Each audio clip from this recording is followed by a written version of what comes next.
As many as you may or may not be aware, entry-level homes in the United States are disappearing. In the 1980s, almost 40% of the homes being built were considered starter homes or entry-level homes. By the year 2023, that number has dropped to 9%. And if these trends continue, in another 20 years, owning a first-time home, it will be out of the reach for many American individuals and families. Today I'm going to be diving into why the starter homes are vanishing and why builders are not deciding to do more homes, and what's going to happen to people that are deciding to upgrade from being a renter into a new home. So let's dive into this video. In the early 1980s, as many as 40% of the new homes built were considered entry-level. By 2023, just 9% fit the criteria. Give it another 20 years and literally no young person will be able to afford to purchase a home, period. So let's just understand what's an entry-level home or a starter home. What is it? Let's define what it is. Traditionally speaking, it has been modest in size and price, and it has been the most affordable option for many first-time home buyers or people that are just really upgrading into owning a piece of real estate from renters. But builders have decided to build less homes, and there has to be a reason for those things, right? In the 1980s, builders were responsible for supplying 400,000 units of brand new construction homes in the United States. And most of these homes were an average of 1,400 to 1,600 square feet. In today's market, that number is less than 100,000 homes per year. But why is that? Is it the cost of the land, the rising cost of land, rising cost of materials, rising cost of labor? Is it zoning, or what else? My next point actually talks about zoning problems. That's a huge problem right now for this type of construction, zoning. Zoning laws are one of the biggest roadblocks for new construction in the United States. The reason being is because they want to keep the neighborhoods all look the same. Implementation of homeowners association, condo associations, from food benefit, and you name it. They just want to kind of keep communities all look the same, all look very equal. In contrast, back in the 80s, people didn't really care about all those things. It was the most important thing was to construct homes that will satisfy the demand for new home owners. Versus now, it seems like we need to satisfy the demand of zoning laws versus the actual people that will be living in these properties. Many communities resist higher density construction, like townhomes and condominiums, arguing that this will overcrowd the local things like schools, parks, and public places. But this kind of resistance is what is creating a bottleneck when it comes to entry-level homes for many home buyers. The most difficult zoning laws are also found in big cities.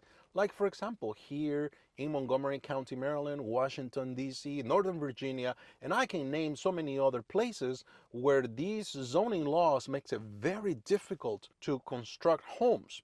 There are some reports that it says that if we would just remove a lot of these restrictions on zoning laws, the price of housing can be reduced between 20 and up to 35% depending on your location.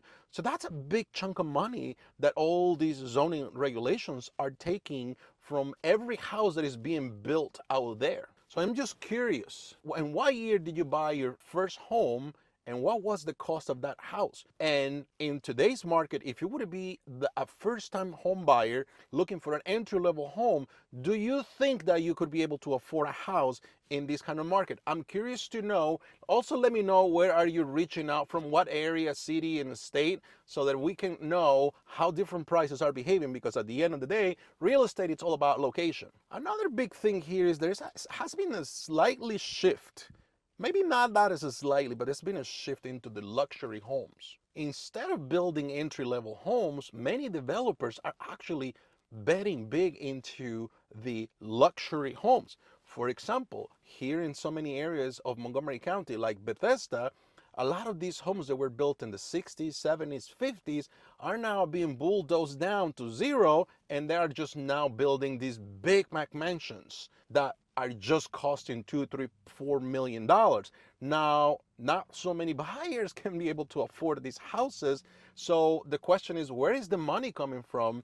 Where are these buyers making this kind of money to afford these houses? Is maybe inheritance money? Is it crypto money? Curious to know, what do you think? You see, on the luxury side, builders are actually making a lot of money because they're able to profit. They know there's going to be a high-end type of property, and they're also going to be able to sell these type of homes for good money. Another example is an area in Gaithersburg that is called Crown, where it's not kind of like a mid-class area, but there is a lot of townhomes that are selling in the low $900,000, and the single families, some with an elevator, are selling in the 1.4, 1.5, 1.8 million dollars.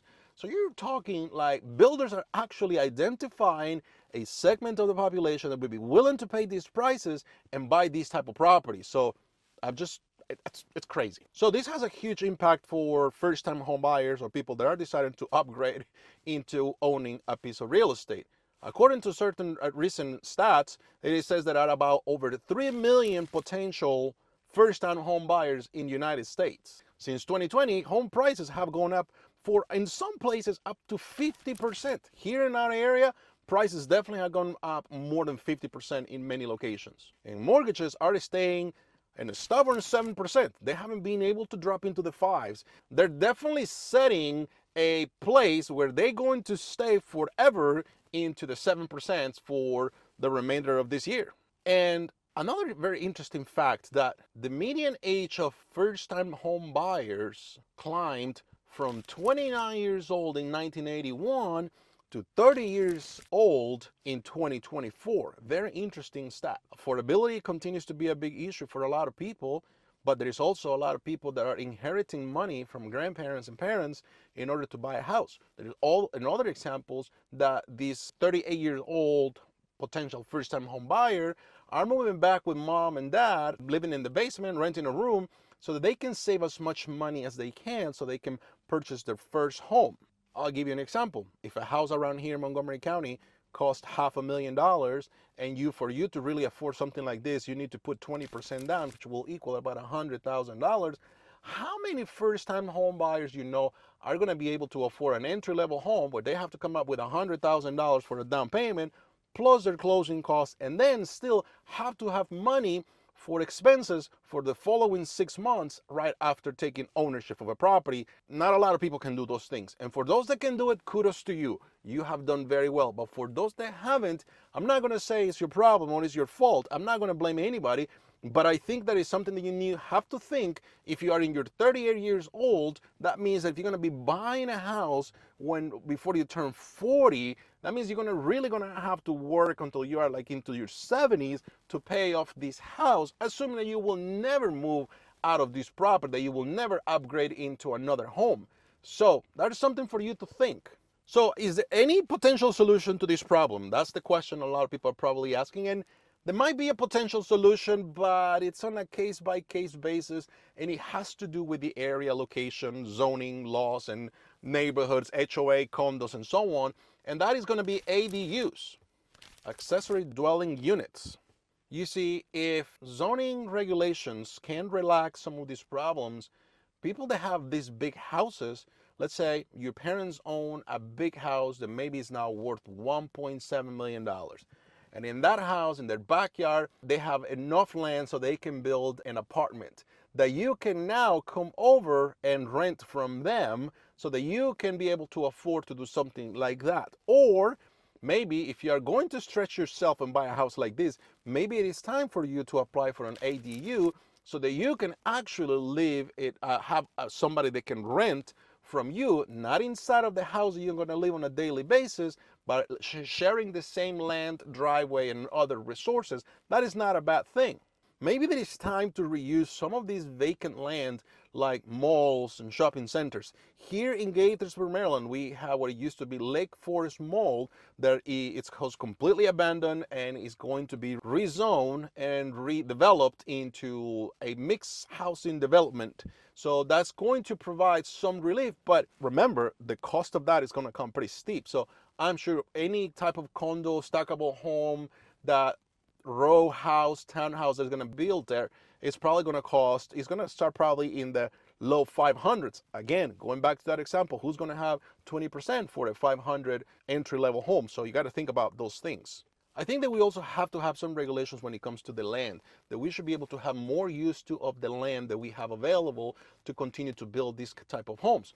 As our population continues to grow, the demand is going to continue to be there for a lot of these buyers. So having better regulations when it comes to land maybe can help us soften this problem at some point down the road. The dream of home ownership in the United States is not dead.